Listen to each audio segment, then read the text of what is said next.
What's up, guys? I'm back to a brand new video, and today we're going to be doing a Bad Blood review. So I'm going through every match on the Bad Blood card and every moment that happened on the Bad Blood card and everything that happened on Bad Blood, and giving my review on it and my honest thoughts on that moment or match.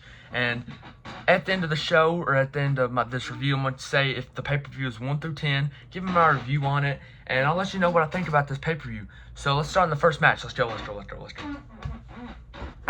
And so the first match was CM Punk versus Drew McIntyre inside a Hell in a Cell match. So it was like the cage where they couldn't escape. Really good match. They could use any weapon, everything. It was a match of the year contender, and it was such a good match. I mean, oh my lordy. And after any other match couldn't really follow up this match. This was a main event spot worthy match.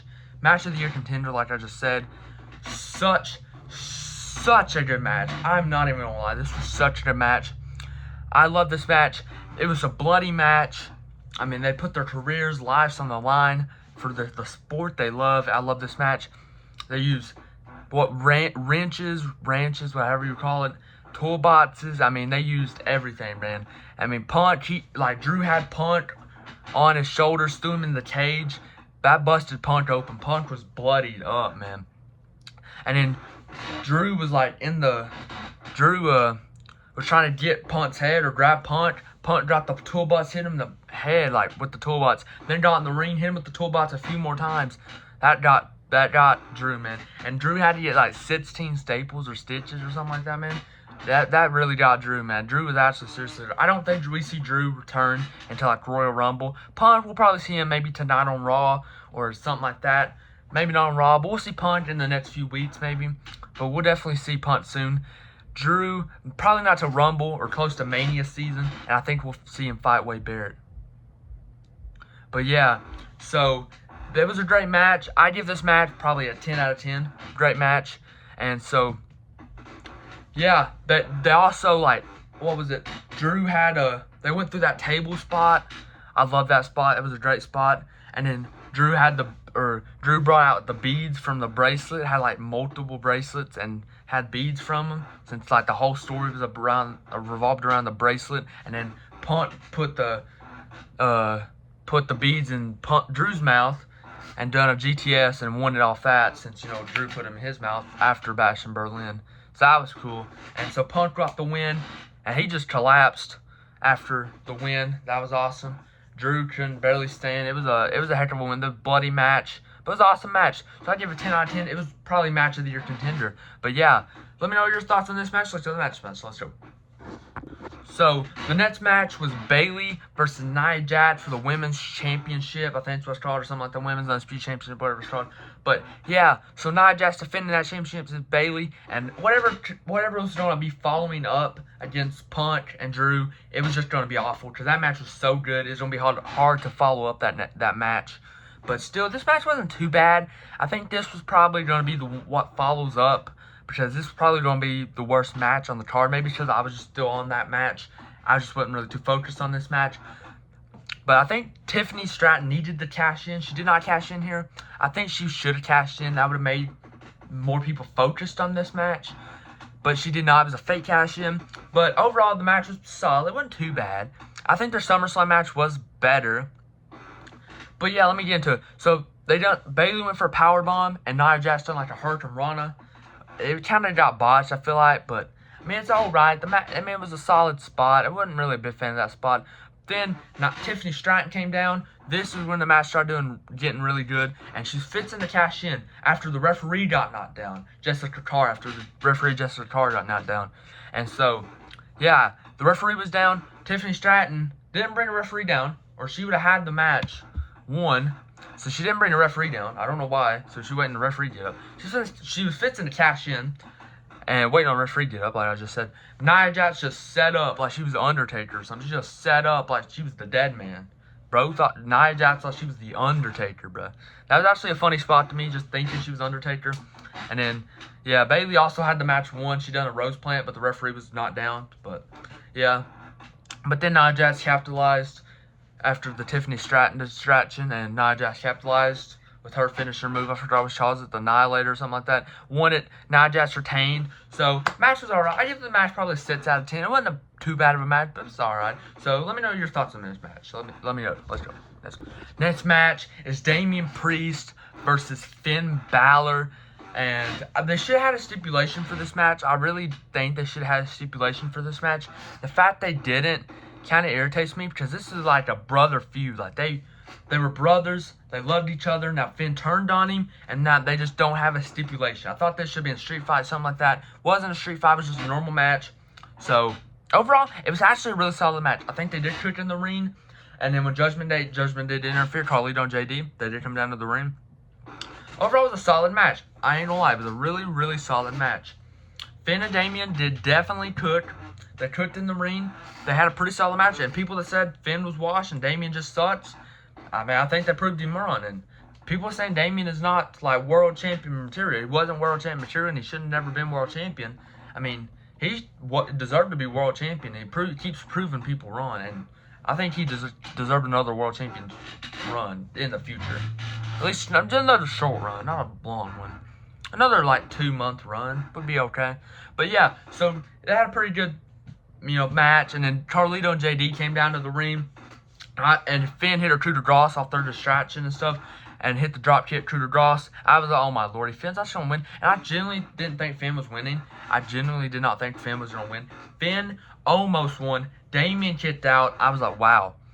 And so, yeah. Yeah, they almost had it. And then, yeah, Carlito and JD, they both got knocked out. As Damian, they tried to interfere again. Damian punched them and knocked them out. And then, yeah, Finn hit the coup de grace to the back like 3 times. Hit like like a side finisher. Coup de grace to his back. So it went like a full coup de grace. Done out like 3 times. And then went for a full coup de grace. He grabbed him by the throat. Hit south from heaven. 1, 2, 3. Damian Priest wins this match. And so Damian Priest wins. That was a pretty good match. I give this probably a 7 out of 10. It was still a good match. And Damian Priest wins. So yeah, let me know your thoughts on this match. Yeah, let me know your thoughts.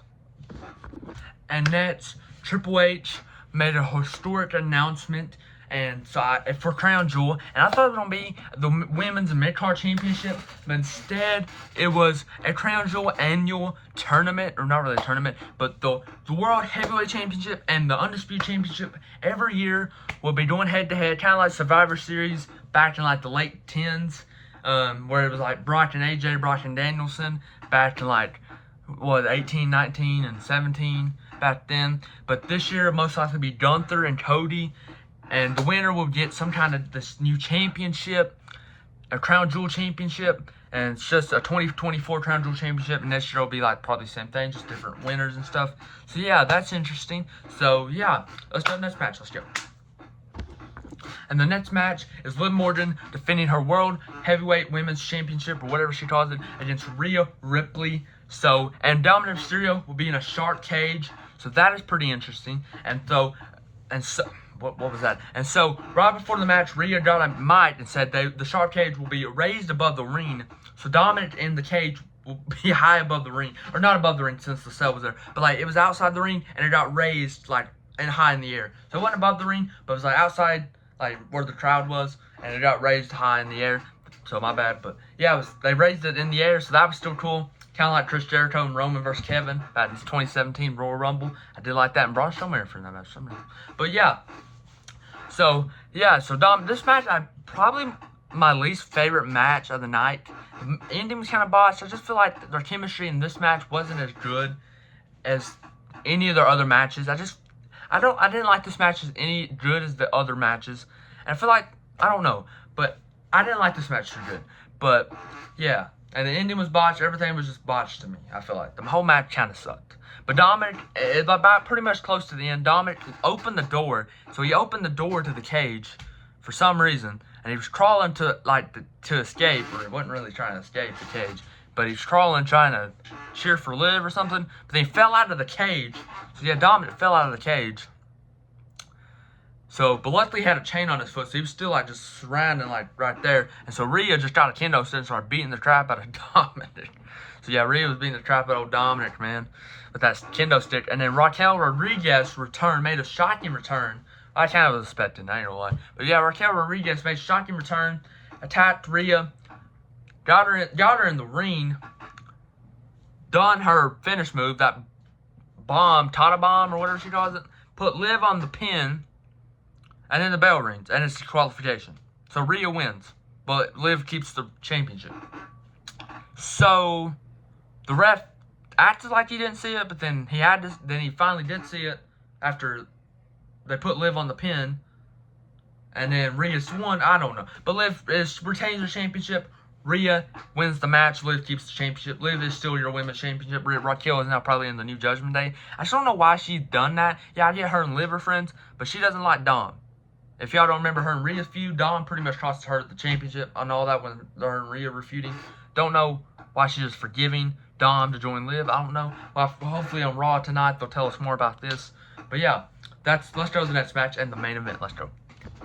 So the main event was the Bloodline and Solo Sikoa and Jacob Fatu taking on Cody Rhodes, the Undisputed Champion, and Roman Reigns. And just a tag team match. There's no titles online, no nothing.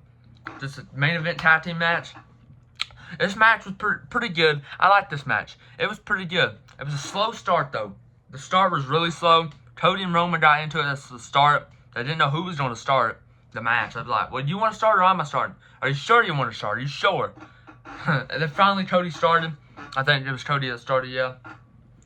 And yeah, I thought Roman would start, but yeah. So they went back and forth. Who was going to start it? Very slow starting to the match. But once Roman got tagged in, that hot tag, I mean, it was on. Boom. Clothesline, man. It was a great match. I mean, overall, that was a really fast-paced match then. It was a good match, too. I mean, and then he went for a spike. Solo went for some kind of, like, the Samoan spike. Roman done a roll-up. Like, he done, done a roll-up type thing. Roman's never done that, bro. What is Roman doing, bro? He's, like, Roman's getting too old for that. They've never seen him do that. But that was still cool. And then, yeah, Cody and put Jacob through the barricade, or Jacob went to put Cody through the barricade. Cody moved, and Jacob just got up and started throwing chairs because he was mad that he missed or something. And then Cody super kicked him. That he was laying on the table, and then he got on the top rope, and he waved, done a salute, and just done a top rope splash to Jacob Fatu through the table. That took them out for the whole match. Then Roman went for a the Superman punch. He went for a spear. Tama and Tanga Loa, the GOAT Tanga Loa. I acknowledge you, Tanga Loa. I'm just playing. I acknowledge Roman Reigns. Tanga Loa, get out of here. I'm just playing. I acknowledge Tanga Loa. I'm just playing. But yeah, he's just a meme at this point. But Tanga Loa and Tanga, they came out to the ring, distracted Roman Reigns. He tried to beat him up, but he missed because they jumped off the apron. Solo Sikoa hit a spear. Solo Sikoa cannot hit a spear. I mean, he did hit one, but it was awful. It was an awful spear. But yeah, Solo Sikoa hit a spear. It was a 1-2. Roman kicked out. And then he was saying, you lied to me because you said I was next or something because of the tribal hair promo. That promo was a good promo, though. And then there was a guy in a hoodie and a bandana behind Tom and Tanga and Tanga Loa, the Tongans, behind them. And it was just some guy in a hoodie. And we was like, who that is? And I tried to figure who it was. And I don't know if anyone else knew who it was. I tried to figure who it was. And then Tom and Tanga went up to him. He ate a super kick. Tanga Loa ate a super kick. He unmasked, and it was Jimmy freaking Uso. Jimmy Uso is back. Let's go, man. I missed old Jimmy Uso, man. I love old Jimmy Uso. So, yeah, Jimmy Uso is back, and then Solo was distracted. He turned around, got ate a spear. Roman and Cody win. Roman pinned off Solo. So, yeah, Roman Reigns win. Jimmy Uso is back, and that was awesome. And they hugged it out. Roman and Jimmy, they stared at each other, and then they hugged, and Jimmy pretty much said, I don't acknowledge him, I acknowledge you, my tribal chief. And then they hugged. That was a wholesome, emotional moment. Awesome moment. And then Cody got back in the ring. They stared at each other, Roman and Cody did. They left. Jimmy and Roman left. Awesome moment. What a show. What a show. So I give that match a 9 out of 10. The only reason was because it was a slow start, but the ending was just so awesome. With Jimmy returning and the wholesome moment and everything. But then the Tongans and Solo and Jacob attacked Cody. And then Roman was like, nah, it was a one-time thing or whatever. And Jimmy said, flip bad, let's go help him. He's OTC. So Jimmy and Roman ran back down there and took out the Bloodline, made them retreat through the crowd. And then Roman picked up the Undisputed Championship, handed it to Cody after he stared at it. Like, well, man, I missed that title. But he still handed it to Cody. Cody raised it in there. And then if you smell, The Rock came out. The final boss is back. Wow. The final boss is here, too. So The Rock returned. He counted 1, 2, 3. I don't know what that means, but I think it's The Rock is saying he pinned Cody Rhodes at WrestleMania 40. Night 1, I won the tag team match. I think that's what that means. Or it's 3 strikes for Roman for maybe losing the belt, teaming with Cody, and then helping Cody. I don't know. But probably pinning Cody at WrestleMania 40. Don't know. But who knows where this gives us. Make sure you like, subscribe. That was a good show. Bad Blood was an awesome show. I did the whole show probably 8 out of 10. The 3 matches in the middle was alright, but the opening and ending was so good. I ain't gonna lie. But yeah, make sure you like, subscribe, up here, and see you in the video.